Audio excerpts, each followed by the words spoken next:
한 중년 여성이 친구들과 모임을 갖고 있습니다. 그때 낯익은 여성이 한 남성과 함께 카페로 들어오는데요.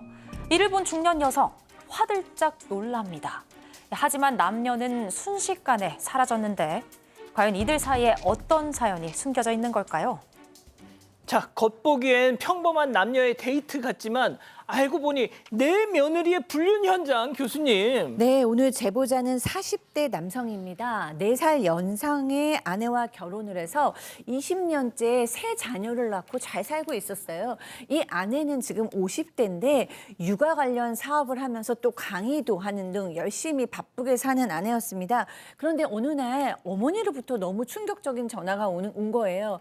얘, 내가 지금 친구들하고 대형 카페에 들어왔는데 네 아내가 낯선 남자와 함께 이 카페에 들어왔다라는 거예요. 그리고 내가 놀라서 잠깐 정신이 없는 동안 둘이 사라졌다라고 얘기를 했습니다. 그런데 아내가 분명히 아침에 출근한다고 하고 나갔거든요. 그래서 아내한테 좀 따졌습니다. 이게 무슨 일이냐 했더니 직장 동료일 뿐이다. 난 인맥이 중요하다라고 하면서 대수롭지 않게 넘겼다고 합니다. 자, 그런데 이때 제보자의 여동생이 충격적인 제안을 합니다. 네, 오빠, 이참에 셋째 조카 친자 확인 검사 좀 해보자. 이런 제안을 했던 겁니다. 제보자에게는 아들 하나 그리고 딸 둘이 있었는데요. 아들은 이미 독립을 했고 같이 살고 있는 딸 둘은 대학생이에요. 근데 친가와 외가를 통틀어서 쌍꺼풀이 없는 유일한 사람이 바로 셋째 딸이었다고 합니다. 이뿐만 아니라 이 셋째를 키우면서 쟤보다도 좀 묘한 위화감을 느낀 적이 있는데 성격이나 식습관이나 뭐 하나 닮은 구석이 없었대요. 그러니까 나랑 달라서 더 예뻐하고 더 아끼며 키운 딸이었지만 결국 여동생의 제안대로 아내 몰래 친자 확인 검사를 했고 그 결과 정말로 제보자의 친자가 아니었습니다. 자, 뭔가 찜찜했던 차에 자, 마지막 이 셋째 딸. 자, 더 충격적인 건요. 예. 아내 역시 셋째 딸이 남편의 친자가 아니라는 사실을 이미 알고 있었다는 겁니다. 제보자 얘기 들어보시죠. 생김새도 너무 틀리고요. 성격도 틀리고 검사를 하고 나서 이제 제가 알았잖아요. 알고 나서 이제 TV를 보는데 친아들 아닌 게 드라마에서 나왔어요. 그런 소리가 나왔는데 옆에서 한숨을 푹 쉬더라고. 박사관이. 그래서 제가 얘는 알고 있구나. 그때 느꼈어요. 헐. 그러니까 이걸 보여주니까 충격적인 또 얘기를 합니다. 헐. 전 남자친구 만났는데 예컨대 성폭행을 당해서 임신했다라고 얘기를 해서 예? 그러면 그 사람 누구냐고 지금이라도 확인해야 되는 거 아니야 하니까 이게 끔찍한 기억이기 때문에 방어 본능으로 기억을 잃어버렸다라는 식으로 또 회피를 합니다. 납득하기 어렵죠. 20년 전이지만 이때 셋째 임신했을 때 야근도 많았고 출장도 많았다고 합니다. 외박도 많았고. 더 문제는 이렇게 친자가 아니라고 드러난 일주일 뒤에 아내는 지인 결혼식에서 신나게 축가를 부르며 노래까지 축가 부르며 춤추고 그렇게 했다고 합니다. 아니, 손 변호사님, 이게 세상에 할 말이에요, 이게? 사실 잘 납득이 안 가죠. 그래서 제보자도 이거 뭔가 이상하다. 증거를 좀 포착하기 위해서 매일 데려다주고 또 데리고 왔습니다.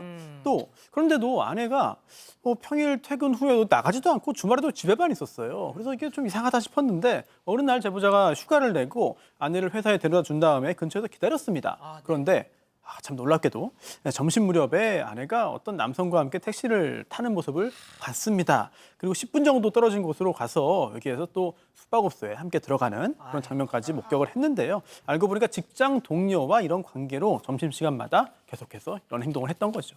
자, 제보자는 그 숙박업소에 들어간 순간을 놓치지 않고 증거 사진을 남겼죠? 네, 증거가 필요하겠죠. 제보자가 이 모텔에 들어가는 사진을 찍어서 어머니에게도 보여드렸습니다. 그랬더니 어머니가 카페에서 본 남자 맞다 이렇게 단번에 알아보시더랍니다. 결국 제보자는 다음 날 상간자 소송을 제기했는데요. 상간남은 자신의 아내까지 데리고 와서는 억울하다고 호소를 하더랍니다. 제보자가 상간남의 아내에게 직접 이 증거 사진을 보여주고 그렇죠. 나서야 그 상간남의 아내도 이 사실을 알게 됐고요. 하지만 이 아내, 그러니까 본인 제보자의 아내와 상간남은 끝까지 반성도 하지 않고 오히려 제보자를 스토킹, 불법 촬영, 모욕 혐의로 맞고소했습니다. 근데 그러면서 하는 말이 상간자 소송을 취하해주면 나도 고소를 취하하겠다였습니다. 어떻게 이렇게 뻔뻔할 수가 있습니까? 그렇죠. 결과는 당연히 이제 제보자 승소를 했겠죠. 증거가 있기 때문에. 그렇지만 항소 제기했고 상간남이 또 아내 역시 사과 없이 나 바람 안 폈다라고 주장하면서 오히려 뭐 그거는 그거고 재산 분할을 좀 해달라고 요청을 했는 것 같습니다. 지금 보면 결혼 전에 제보자 소유 아파트도 있고요. 아내 명의로 산 주택이 있는데 이걸 좀 분할해달라고 요구를 하고 있는 상황이고, 근데 문제는 다 제보자 돈으로 이걸 마련했거든요. 또 이런 통장 같은 것도 증거가 지금 다 있는 상황인데 계속적으로 요구를 하고 있다고 합니다.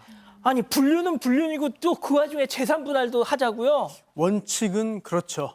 그래서 이 재산 분할에 관한 건 누가 잘못했냐를 따지지 않고 혼인 생활 중에 함께 재산을 형성하고 관리하고 유지했다면 그 부분에 대해서 기여를 따져가지고 나누게 되는 것이기 때문에 누가 잘못했냐를 사실은 따지지 않습니다. 네, 이런 부분들. 하지만 실질적으로는 판결을 함에 있어서 기여도를 정할 때 반영이 비공식적으로 되는 경우도 없지 않죠. 자, 우리 박 교수님이 정리를 좀 해주셔야 되겠네요. 아, 네. 저는 일단 기본적으로 이 아내나 상간남은 너무 뻔뻔하죠. 그러니까. 거짓말과 뭐 이런 죄책감도 없고 거짓말은 밥 먹듯이 하고 있고요. 그렇기 때문에 이 아내와의 이혼이나 그 상간남과의 법적인 싸움은 뭐 어쩔 수 없이 계속 가야 될 것 같습니다. 하나 걸리는 거는 지금 이 셋째 딸이 맞아. 아빠 이 상황을 모르고 나는 엄마 아빠 이혼을 해도 아빠랑 살고 싶다 그럴 정도로 아빠한테 애착을 갖고 있다라는 거예요.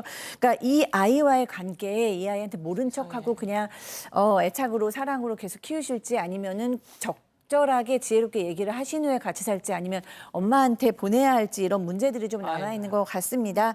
뭐 사실은 사실보다도 더 중요한 건 둘의 사랑의 관계이긴 한데요. 그래도 아빠 마음이 너무 이래저래 힘들기 때문에 잘 넘어가시고 또 본인 스스로를 많이 지지해 주셔야 할 것 같습니다. 예, 아 셋째 딸 참 안쓰럽네요. 아니, 아직도 구독을 안 했다고? 구독? 어떻게 하는데? 아이고, 여기 누르면 된다. 여기 빨리 좀 눌러라. 빨리 눌러야겠다. 가족 여러분, 구독하기는 여기요.